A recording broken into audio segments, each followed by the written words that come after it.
Hi, உங்கள் ride with மிமனி. ரெஸ்டாரண்ட்லாம் கிடைக்கக்கூடிய masala tea வீட்டிலேயே நம்ம எப்படி ஹெல்த்தியாக ப்ரிப்பேர் பண்ண போகிறோம் அப்படின்னு தான் பார்க்க போகிறோம். இந்த டீயோட ஃப்ளேவரும் டேஸ்ட்டும் பக்காவாக இருக்கும். அதுவும் டேஸ்ட்டு மட்டும் இல்லைங்க, இது நம்மளுடைய ஜீரண சக்தியை அதிகப்படுத்தக்கூடியதாக இருக்கும். அதே மாதிரி நம்மளுடைய எடை குறைப்புக்கு ரொம்பவே ஹெல்ப் பண்ணக்கூடியதாக இருக்கும். ஏன்னா அது மாதிரியான பொருட்களை தான் நம்ம இதில் ஆட் பண்ணி நாம் மசாலா டீ ப்ரிப்பேர் பண்ணுறோம். ஸோ வாங்க எப்படி ப்ரிப்பேர் பண்ணுறது அப்படின்னு பார்க்கலாம். ஏன்னா இனிமேல் நீங்கள் மசாலா டீ குடிக்கணும்னா ரெஸ்டாரண்ட்க்கோ கடைகளுக்கோ போக வேணாம், வீட்டிலையே ப்ரிப்பேர் பண்ணலாம் நாமளே சூப்பராக.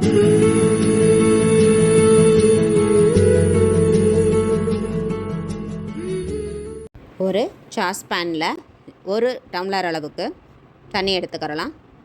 அந்த தண்ணியில் ஒரு துண்டு இஞ்சியை ஒன்றும் பாதியமாக இந்த மாதிரி தட்டி வச்சுருக்கேன். அதை நம்ம ஆட் பண்ணிக்கிறலாம். ஆட் பண்ணிவிட்டு அது கூடவே 3 ஏலக்காய் லைட்டாக தட்டி இந்த மாதிரி ஓப்பன் ஆகிற அளவுக்கு மட்டும் தட்டி வச்சுருக்கேன். ஸோ அதையும் ஆட் பண்ணிக்கிறலாம். ஆட் பண்ணிவிட்டு ஒரு துண்டு பட்டையை இந்த மாதிரி சின்ன சின்னதாக 4 பீஸாக கட் பண்ணி வச்சுருக்கேன், அதையும் ஆட் பண்ணிக்கலாம். அது கூடவே 3 கிராம்பு ஆட் பண்ணிக்கலாம். இப்போ இதெல்லாமே ஆட் பண்ணியாச்சு. ஆட் பண்ணிவிட்டு நல்லா அது நல்லா கொதித்து அதில் உள்ள அந்த எசன்ஸ் எல்லாமே தண்ணியில் இறங்கணும். அந்த அளவுக்கு வெயிட் பண்ணணும். அதாவது கிட்டத்தட்ட நம்ம ஊற்றின தண்ணி பாதியாக வற்றி வரணும். ஸோ அந்த அளவுக்கு வந்ததுக்கப்புறமா ஒரு அரை ஸ்பூன் அளவுக்கு டீத்தூள் ஆட் பண்ணிக்கிறலாம்.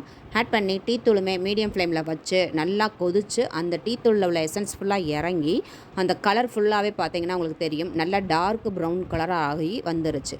இந்த ஸ்டேஜில் இனிப்புக்கு தேவையான சுகரை ஆட் பண்ணிக்கிறலாம். நான் 2 ஸ்பூன் அளவுக்கு ஆட் பண்ணிக்கிறேன்.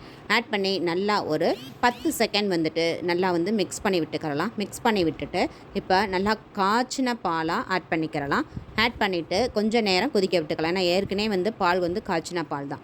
ஸோ நல்லா ஒரு பொங்கி இப்படி வரும் இல்லைங்களா, அந்த வரைக்கும் வச்சுட்டு அப்படியே இறக்கிட்டோம்னா அப்படியே அந்த டீயில் இருந்து கமகமான அந்த மசாலா வாசம் வருமே, அந்த மாதிரி இருக்குங்க. நம்ம இந்த இதுக்காக போய்ட்டு ரெஸ்டாரண்ட்டில் போய்ட்டு வாங்கி குடிக்கணும் அப்படின்ற அவசியமே இல்லை.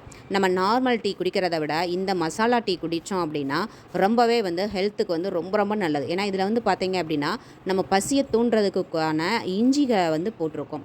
அதே மாதிரி பார்த்திங்கன்னா நம்மளுடைய சுகர்களை கண்ட்ரோல் பண்ணுறதுக்கு, அதாவது டயபெட்டிக்கை கண்ட்ரோலாக வைக்கிறதுக்கு பட்டை போட்டிருக்கோம். அதே மாதிரி ஏலக்காய், ஒவ்வொன்றுமே இதில் போட்டிருக்க ஒவ்வொரு ஸ்பைசஸுமே அதிக மருத்துவ குணம் கொண்டது. ஸோ அதெல்லாம் போட்டு நம்ம இந்த டீ ப்ரிப்பேர் பண்ணும் பொழுது அதோட ஃப்ளேவரும் சரி டேஸ்ட்டும் அட்டகாசமாக இருக்கும்.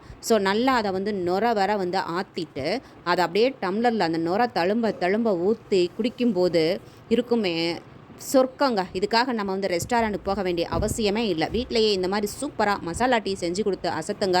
டேஸ்ட்டும் ஃப்ளேவரும் அட்டகாசமாக இருக்கும். ஸோ நான் சொன்ன மாதிரி நீங்களும் ட்ரை பண்ணி பாருங்கள். வீடியோ பிடிச்சிருந்தால் லைக் பண்ணுங்கள். தேங்க்யூ.